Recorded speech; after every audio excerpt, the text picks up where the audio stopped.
Thank you, Mr. Chairman. We appreciate so much that you all are here. It's an important conversation to have, and we are grateful for your testimony. You know, the chairman said he just couldn't square why some people would purchase guns or have guns. What I can't square is why we have prosecutors and judges who are letting criminals back out on the streets and not holding people who have committed crimes. And that's letting people that shouldn't have a gun get a gun. So let me ask, Mr. Lindley, let me start with you. Do you know who Jack Wilson is? Actually, I do not. Okay, you don't. Elijah Dickin? I'm not really a name person, so no. Okay. Well, let me tell you, these are both Good Samaritans that exercised their right to carry a firearm, and as a result were able to intervene during a mass shooting, one in Texas, one in Indiana, and they saved untold lives. These are the law-abiding citizens that we want to be carrying guns and whose right to do so is protected by the Second Amendment. What about Tyree Reynolds? You know that name? Christian Wingfield, do you know that name? They're familiar to me, but not in detail. Not in detail. Well, they should be.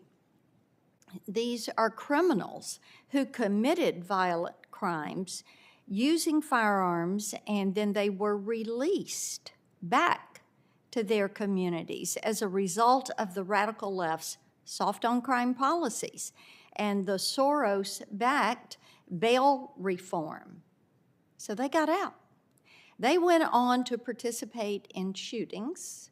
One of these individuals left a child dead. So this is the disparity. It is outrageous, absolutely outrageous. Instead of prosecuting violent criminals who are committing these crimes, that many on the left are focused on criminalizing gun ownership for law-abiding citizens. Violent crime is raging across this country. We hear about it in communities. Every year I visit with each of our 95 counties in the state of Tennessee.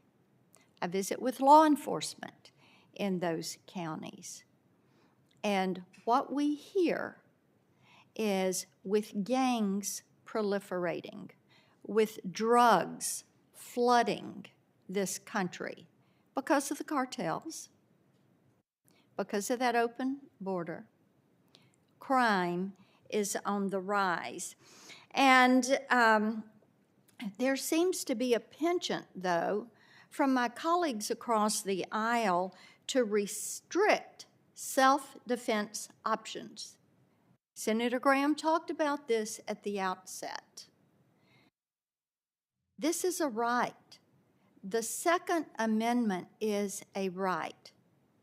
Senator Lee just mentioned it's the only right, that you've got to go talk to a local official and get a license in order to exercise that right. But we have plenty of people that are alive today because Jack Wilson and Elijah Dickin chose to exercise that right, and in exercising that right, they saved a lot of lives during a time with a mass shooting event. And we ought not to have people that try to restrict self-defense options for Good Samaritans. They should be spending their time trying to get violent criminals off the street. Ms. Ware, I'd like to come to you for a moment. I led an amicus brief last month to support the lawsuit challenging ATF pistol brace rule. This imposes potential criminal liability on millions of Americans for exercising their Second Amendment rights.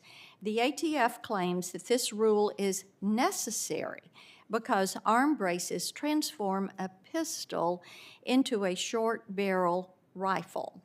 Now, when I'm back at home in Tennessee and I'm talking with a lot of our veterans and our disabled combat veterans, they talk to me about why they rely on these pistol braces to be able to operate a firearm, to operate that gun. So can you explain how our disabled combat veterans use pistol braces and the devastating impact that the ATF rule would have on their ability to exercise their Second Amendment rights?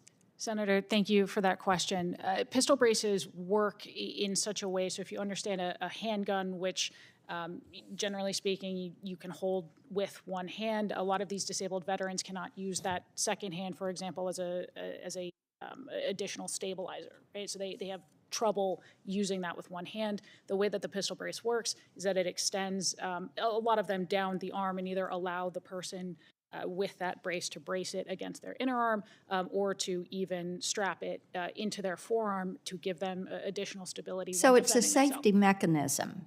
Correct, yes. It stabilizes the handgun. Correct. And to the extent that someone is not disabled, they would have a plethora of other options. Again, whether this is a criminal, for example, they don't need to rely on a stable brace. They can just use a handgun or, for example, use a rifle. This exclusively is something that is beneficial to law-abiding but disabled citizens. And it might be used by people who are not disabled, but that is primarily a benefit to them, while at the same time, again, would-be criminals have a plethora of alternatives to accomplish their criminal goals. Thank you, Mr. Chairman.